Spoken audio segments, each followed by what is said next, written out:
Hello everybody, and welcome to Escape to Books. My name is Sarah, and this is a review of one of my first trilogies, the Soldier's Son series by Hobb. The first book in this series was Shaman's Crossing. This whole series follows one POV, your main character, and this whole series is a very, very slow burn. It's got lots of exposition and is really deeply detailed in the world building and even day-to-day activities. This follows your main character from his early childhood to his training at home and then his first year within a private school military-like academy. I found the magic system in this very vague.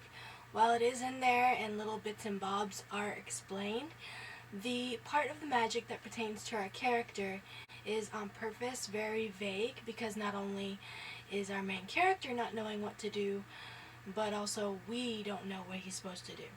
There is lots of repetition about how the hierarchy of the family is supposed to be in forms of what each son in succession of their birth is supposed to do. Almost ad nauseum. The main character was my hardest part of the whole series. He's very dry, he's very passive, and he just waits for the world to happen around him. Not only in this first book, but in the whole series, he kind of thinks of himself as a side character. There's a lot of his introspection about how, hey, this person should be the main character in this story, or this person should be the main character. He's a better leader, especially in this first book with his other cadets that are in this training camp with him. So this book has a pretty decent beginning, a pretty blah middle, and it kind of recatches your attention towards the end of the series. And I gave this first book a 4 out of 5 stars. Book 2 in the series is The Forest Mage. Like I said before, this is also the slow burn with lots of repetition of stuff that happened in Book 1. And I hope you like food descriptions in this because that really gets piled on in this book and the next book. This follows the same character and he continues from the end of the last book into his early 20s, I think. He has a very Job-like experience in this book where tragedy on top of tragedy happen, and unfortunately I didn't see very much character growth when he went through all that, but a lot of people call that period of the books very depressing, hard to read, and I was just hoping to see some character growth. The magic continues for our character to be very vague. While some stuff happened at the end of the last book, it still almost eludes our character completely. He has no idea what he's supposed to do with it. Although he does start using it in different ways, and it's kind of a monkey's paw, as when he does use it, it usually goes out of control or goes way bigger than he wants it to, and he doesn't understand why. I found this book, once again, to be mostly a slog up until the end where you have another decent ending. I gave this one, as well as the last one, a 4 out of 5 stars. And this final book in the trilogy is Renegade's Magic. It starts off from the last book immediately, the same place, and you just continue to follow your character. It looks like he's finally making decisions, he's growing up a little bit, he's doing things that he's supposed to do, and then it goes right back into his normal character where he's not making decisions, he's letting the world happen around him, he's constantly asking questions that he should know the answers to, and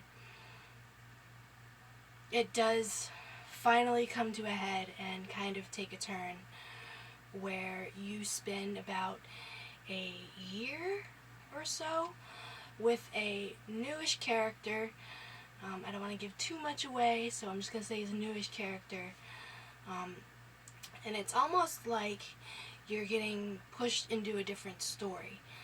It's a different side altogether, and it's a little jarring because you're still thinking about all the stuff from the last book and what happened to those other characters that are around your main character.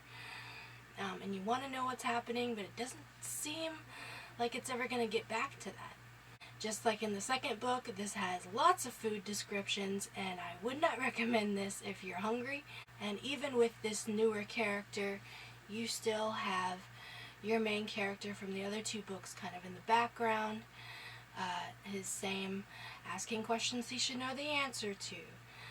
Being almost holier than thou sometimes, where he's like, oh, I can't believe you did this, but these are really my inner thoughts. And finally, the magic is fully explained. It's functioning, it's at the forefront of everything this news character is doing, and it's getting used properly. Everything that happened in the last two books is talked about a lot. There's a lot of back and forth between, hey, remember when this happened, and hey, let's go through all this dissertation almost word for word for this experience that he had. For really no reason, because it's not like you forgot it. Unless you spent a lot of time in between books, which I didn't. I read each book in 3 months, so I read a book in June, July, and now August. There are two different types of people, kind of like an indigenous people and a civilized people in this whole story, and the ending is really left kind of hanging because the resolution that becomes the ending is more of a distraction than any kind of real resolution. And it ends up leaving our main character, not the newer character, but the main character, back on his basically original path, with no real consequences throughout the whole 3 books. He's just back where he wanted to be, and there wasn't really a point to it, like at all. There's no consequences, there's no real character growth. He does have some new people around him, but what was the point of the whole series? Like, honestly. And I gave this book a 4 out of 5 stars, so the whole series as a whole would be a 4 out of 5 stars. This was my first big series review. I hope I didn't give too much away. I will probably still put a spoiler tag in this just in case anybody really wants to go into this very light with no spoilers at all. If you like this review, please put a thumbs up, follow me along, subscribe. I have a Discord to join if you would like to do that in my channel. I also have an Instagram with which I'm starting to put more posts on. If you would like to follow that, please follow along. It is escape2_books. And follow me for the next one, and let's continue reading.